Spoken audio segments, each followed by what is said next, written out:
two-player board games are gonna make it onto our top 10 list? And which ones are we gonna leave lost in the shuffle? But like, they're still good though, Chaz. Yeah, exactly. That's why they don't deserve it. We're just leaving them off. They're still, yes, happy times. Greetings. When last we spoke, Paula and I were cycling through a list of 30 different board games. 30 different board games. Which all had one thing in common. They're two-player games. Yep. And since that time, Paula and I have gone and made our lists of our picks for the top 10. I picked the best 10 games from that list. Well, we'll see. I found this very difficult to narrow these games down to 10 games because legitimately, all those games are good. We got our amazing top 10 deterministic whiteboard. Yep, that's what this is. We have a column for me, a column for Paula, and a column for the definitive list that we will come up with. Yes, any overlap we have will automatically go into the middle, and then everything that's left over, we're gonna have to punch each other in the face until one of us agrees. Sure. I would actually never punch you in the face. I think it would hurt my delicate hands. Yeah, that's why you use a bat. By the end of this debate, we will have the definitive list down here in the center. Yes, we will. And this list is gonna start with your first pick. Okay, this has to go on the list. I don't care what you say. I will fight to the death for this being on the final top 10 list. And that is Targi. Targi is one of my all-time favorite games. Like a top 10 game for me, two-player or no, right? Like it's not good just because it's a two-player game. It's like a top 10 game no matter what for me. I think it's so unique. I've never honestly played another game quite like it. Targi. Ooh.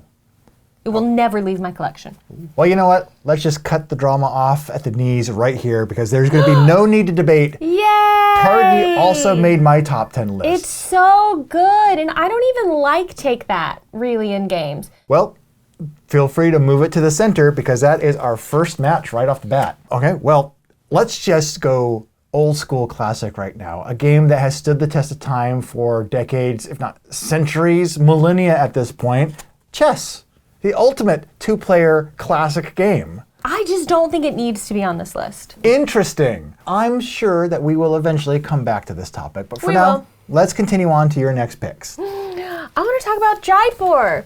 I love Jaipur. It has this really fun push your luck thing where you're like, do I go on and spin my cards now to get the points, or do I hold out and hope that I am able to pick up one more card before I do it to get even more points, but oh no, I waited too long and now the other person has turned their cards in and gotten the points I was gonna get, and I love that feeling. I love this game. Well, you know, a game that I love and I have played for years at this point is Magic the Gathering. So, does this go in the middle or on my side? It does not go in the middle. Oh. I love Magic the Gathering. I play it, but I don't think this should be on the list. Oh my goodness. Look at you coming out swinging at the big, old, strong classics. I immediately, when making this list, removed all TCGs. It's not that I don't love them. I just don't think they belong on this list. Well, what do you think belongs on this list? Let's see. Let's do Codenames Duet. This is a great game because it takes a game that's already really popular that you can play with a big group, and now you have this two-player version where it actually becomes cooperative. And I just think it's hard to have a top 10 two-player games list without Codenames Duet on it. Interesting. Yeah. Codenames Duet, of course, is a second entry in the Codenames series, which reminds me of my next pick, which is Seven Wonders Duel. Oh. Because this is a case where I like the second game in a series more than the original. Regular recipe of Seven Wonders. Also like Seven Wonders Duel better than the original. This is on my list. You can put it in the middle. Oh, let's put it right there in the middle, right off the bat. That's that. Okay, well, we have two games we're not going to argue over, and that's good. Ah. Should I pick another one? Yeah, find one we can argue about. Oh, boy. Well, let's go a little different. Let's go a bit dexterity. I think Clask is a super fun game for two players. It's so different from anything else on this list, and that's why I feel like it belongs on the list, because it adds a little spice, a little variety to the style of game we have. I think it's time for me to introduce the one game that I think I'm going to have to really be an advocate for, and that is the campaign election game, 1960, Making of the President. No. Why have that one when you can have Watergate? When people talk about the best, well-regarded games for 2 players, this is the one they talk about, Chaz. And it's about almost the same thing. So if we're going to choose... You just crossed a line. They're not almost the same thing, I'll tell you that They both right have now. Nixon in them, so... So did my cooking class, but just having Nixon present in something does not make it the same thing. You took a cooking class with Nixon? His souffle, not the best. Wow, that tells you everything you need to know. Exactly. But that whole Nixon misnomer is, I think, lining us up for a struggle, a political struggle, perhaps a Twilight struggle. Blech. What? I'm sorry, any game where I need to have memorized the entire deck of cards to be good at it is not a game I'm interested in having on a top 10 list. I'm full of hot takes. You're full of a steaming pile of something. Yep. Okay, well, speaking on this combative theme, I'm going to put up next That Time You Killed Me. It does something in a game that I have never seen before, the way you're manipulating the past, the present, and the future with your moves. I think it's great. It's got a little campaign. Why not just keep playing it, you know, over and over? Put it up in the middle. Oh, it's about murder, and yet it's the one thing we agree on. We finally found a theme we both We both can love. connect. We both connect. On murder. Okay, well, let's get away from all of these themes of politics and intrigue and all of that. Let's go in the opposite direction with something as abstract as you can get. That's the GIF series. This is a set of games that I think is worth everyone considering having in their collection. Yeah, but what if instead of an abstract series of games with no theme, you could play a really good abstract game with an incredible theme, Mythic Mischief. Production is beautiful, and it is incredible abstract strategy, brain-burning mischief. So you can keep your bland circles and X's and stones on boards, and I'll have my little figures of students running around a library. Wow. Well, I'll have my little figures running around a little board in Onitama, which is my next pick, which is similar yet different to everything you just said, and I'm not going to repeat because I don't want to. I have never played Onitama, but I know that people really love it, but I've never played it. I'm open to being convinced that it's worth having on the list, having no experience with it. Oh, power of suggestion, advantage Chaz. Another game that for a long time I had never played because I was like, that looks and sounds boring, is Lost Cities. But now, obviously, I've changed my mind because it's on my top 10 list. This is such a great game. It's so good. It has that exact same kind of like push your luck thing that I was talking about with Jaipur, where you're like, do I play this card now or do I try to do something else and hope that I draw from the deck the card I actually really need? And as soon as you're like, okay, fine, I'll just play out the white 5, you're gonna draw the white 4, which you wanted to have, because now you can't play the white 4 because you played the white 5. It's good. Well, my last remaining pick is another game that is more than just a game, it is an entire series of games. And it is the Unmatched series, just because I have seen so many people talk about enjoying this series of games. People do love it. Yep. So I thought, not for myself, but for the community, Wow. I give you this game as my 10th pick. That's so nice. Well, I went with something you can't argue with, a Spiel des Jahres winning game. Oh. Sky Team. Again, I think there's a little bit of a theme here. I really like, it's different. You know, you're both rolling dice and then you're not allowed to talk to each other about what dice you have. You have to try and plan ahead of time and then start playing and hope that you can like connect and things work out as you like place your dice without talking to each other. And it's really interesting. It's like and it's making award winning. It's like making a top 10 list. You have to make your things in secret, then come together and try to collaborate to land the plane, which we Exactly now, what's happening. we will do right after this little thing that's not this for a moment, but is this other thing that you're about to see. And here's what that thing is. This week's episodes are made possible in part by the game Raas, A Dance of Love, a beautiful, cozy game that's based on a traditional dance from the Gujarat region of India. Now, easy to learn, fun to play, and bursting with energy, the rotating discs on the board represent the whirling dancers as they spin around the dance floor, wearing brightly colored outfits and holding dandiya sticks. Enhance your dancers with colorful dice, which are drafted each turn. Their color and pip value reflect mastered styles and tempos. Plus, bonus actions provide new attire and dandia sticks, increasing their endgame score. And the scoring is unique because you get to choose which of 3 scoring tracks to increase throughout the game, giving each player their own scoring options. Follow the link in this video's description to find and back Raas, A Dance of Love on GameFound through November 14th. Then jump in, match the rhythm of the music, and create a performance that truly inspires. Last time that we did this, we had 8 matches right off the bat, I believe. We had a lot of overlap. So now, the debate begins. Speaking of debate, let's just jump right in with that, if I may be so bold. Sure, okay. Let's talk a little bit about 1960 Making of the President.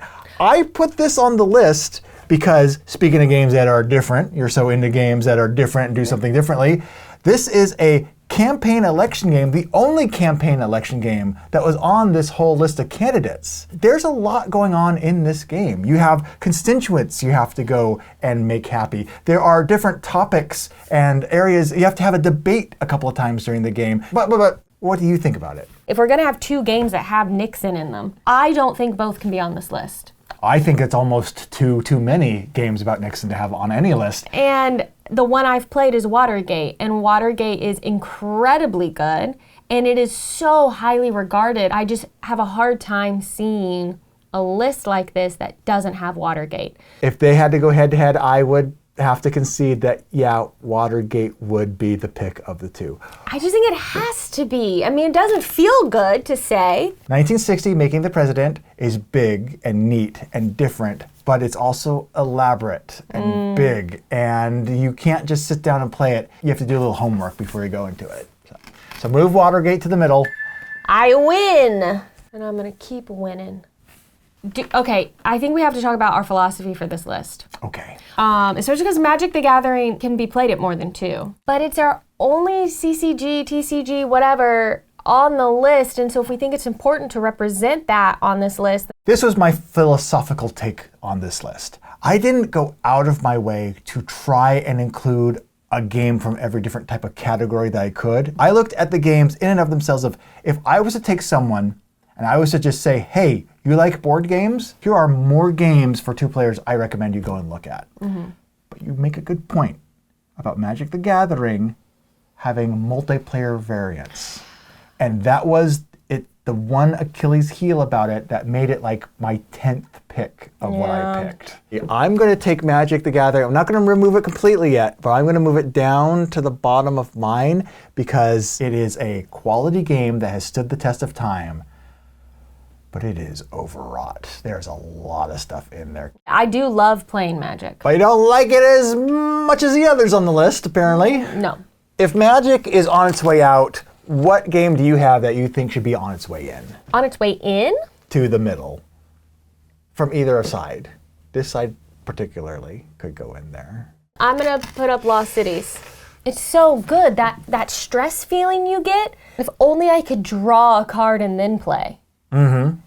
But Knizia, you evil genius. It's like, no, you have to play and then draw. I start counting. There are 13 cards left, so I need to spend at least 1 turn pulling from the middle to extend, like all of that. Like I want to play it just talking about it. So I don't know. We'll put it off to the side, I guess, if you're not. Okay. If my impassioned plea wasn't enough. I'm going to take a different tactic with my next selection. Okay. Instead of pushing for a game to move into the middle, I'm going to advocate for a game to be removed from the list completely. And that is Codenames Duet. Okay. This one, I almost, when I was trying to figure out what to get rid of, because I had 11 on my short list, I kind of felt like I had a responsibility to include this. I know that feeling. Codenames Duet is a fantastic game, but there is codenames to draw on. You cannot play Codenames with just 2. You cannot play Seven Wonders with just 2. If you want to play those games with 2 people, you have to have this duet version. Before I started talking, you almost were talking yourself out of having... I can take this off. I just think your logic is not being applied fairly across the board. Okay. However we come to the conclusion, it doesn't matter how we come to the conclusion if we come to the conclusion. I think it is fine to remove this, but I think there's room for other games in our top 10 list. Yeah. That's fine. You won. I don't know why you're upset. Because if I had just said nothing, I would have won much easier. You can plead your case. I'm just telling you that the logic you're applying here should also apply to this. I'm not sure how they're different. You've known me long enough to know that logic means nothing. Fair. You talk now. Okay. You pick'ems. Should chess be on this list? It feels so like, duh. Like, so why have it? Are people looking at this list actually going to play chess? They already know about chess. I guess it comes down to, the philosophy of like, what is the point of a list like this? And to me, it's like recommendations. And I don't think anyone needs us to recommend chess to them. So it's not that chess isn't a classic game, it's that there's no reason to need to recommend it because they're already aware of it. Yeah, like it belongs in its own thing. Maybe I'm wrong. Maybe I'm wrong. I'm sure someone in the comments is going to come in and talk about chess, and it's great. It's a household name. I will put it down here a little bit. I'll just put No, I took mine off the board, and you just keep dropping things to the bottom. I am not, and you know what? I'll take Magic off. I'll take Magic the Gathering off. Okay. But chess, I'm just moving down. Do if it. I had to fight for one of these two, Magic the Gathering or chess, I would fight for chess. Wow. I would pick Magic over chess. All right, well, let's bring up Clask. No. You don't even know what I'm about to say, Chaz. Sorry, I will. You don't like Clask. Clask is fine, but Clask, why don't we just put air hockey on here? Clask is an activity. Clask. It is not an activity. I was going to say we could take it off the list, and now you're offending me so much. I was gonna be like, we don't feel like we need a dexterity-focused game, which is why this is on my list. Why do I open my mouth? It's a dexterity-focused game. But this takes skill and strategy. So does making a sandwich. All right, you pick something then. You do it. Let's take a brief pause while Chaz tries to figure out whether or not he's in trouble. He is. Well, here's a new twist. Mythic Mischief? I've never played. It's so good. So you are basically using your special skills and your special powers that you like buff up to move yourself around the board and to change the board setup to make it so that when the Tome Keeper takes their turn and moves, you're trying to make it so that the path they take is going to get in the way of your opponent. And so you're just trying to set everything up so that you can get to your objectives without getting intersected by the Tome Keeper, and your opponent is trying to do the same thing. But do we need both That Time You Killed Me and Mythic Mischief on the list? They're both thematic abstract strategy games, and I don't know, but if you like abstract strategy games, you've got to play Mythic Mischief. I would pick That Time You Killed Me over Buttered Bread. So if you are making a case between Mythic Mischief and That Time You Killed Me, I would retain That Time You Killed Me. It's funny, I would do the opposite, but we both chose That Time You Killed Me, so it's in the middle. I will remove Mythic Mischief, but I'd rather lose Sky Team than Mythic Mischief. Really? Yeah. Still, I am not losing these two off the list. There's no way you can have a top 10 two-player game list and not have Lost Cities and Jaipur. Okay. Well, let's talk about Mythic Mischief again for just a minute, because I was going to make the argument of the similarity between the Gift series and Mythic Mischief, but the way you described it, it's not quite the same. They're not really the same, but it is abstract strategy. Well, you can have the Gift series or chess. I think that's a fair choice. I think it is too. Oh no, I got to think about it. I've got to think about that. Well, I have one that I'm absolutely adamant about. Okay. Onitama. I love this game. I can't argue against. I've never played it, but I know people like it, so I don't feel like I can argue against it because I do know a lot of people, again, highly regard this game. Oh no, I just talked myself out of something. What? Onitama is great. Yeah? Because you have a little board and you have pieces on it that move to try and take the other pieces and such. Sound familiar? Yeah. It's like chess modernized for modern board gamers. So put that on instead of chess. Yeah. So, middle worthy, you say? Yes, I think so. Chess is coming off not because it's not a classic great game. Chess, you basic. All right. Look, I have no interest in playing Twilight Struggle, but I think it has to be on the list. Well, you know what? Let's reverse that around and let's do the same thing for Lost Cities. If Twilight Struggle is a big, huge game that you can respect the idea of, Lost Cities is a quick, fun little game that you can bring out, teach, and play and take anywhere. And it just gives me a good feeling in my heart when I play Lost Cities. I know that's kind of similar feeling to Lost Cities, but like I've had Jaipur in my collection almost the entire time I've been collecting games, and I will never get rid of it. I don't want the newest edition. I want my edition. And there's a little hidden panda on one of the camels in my edition. My experience with Jaipur has not infilled me with the level of passionification that it has with you. But put it in the middle. Put it in the middle. Chaz, thank you. Well, let me tell you something. Earlier in this broadcast, I was talking about the gift series, and midway through a sentence, I realized something. I almost said the gift series is great. Some of the games are better than others and more well-known, and it made me realize, oh wait, the entire series isn't gangbusters. People do have their favorites. I think the gift series is like a 11, 12 maybe on our list, but Yeah, it's an honorable mention for sure. I think the gift series should be an honorable mention. Well, I think we should definitely put Unmatched on there. You think so? It's not on my personal list, but people love being able to like smash together the different themes, like playing against each other, and it's obviously incredibly popular. It's probably a very welcoming game for people. You know why I agree with you? Why? Because Unmatched isn't on my personal list either. Wow. But I can appreciate it for those exact same reasons. Yeah. That leaves us with just one slot left. And I think the choice is clear.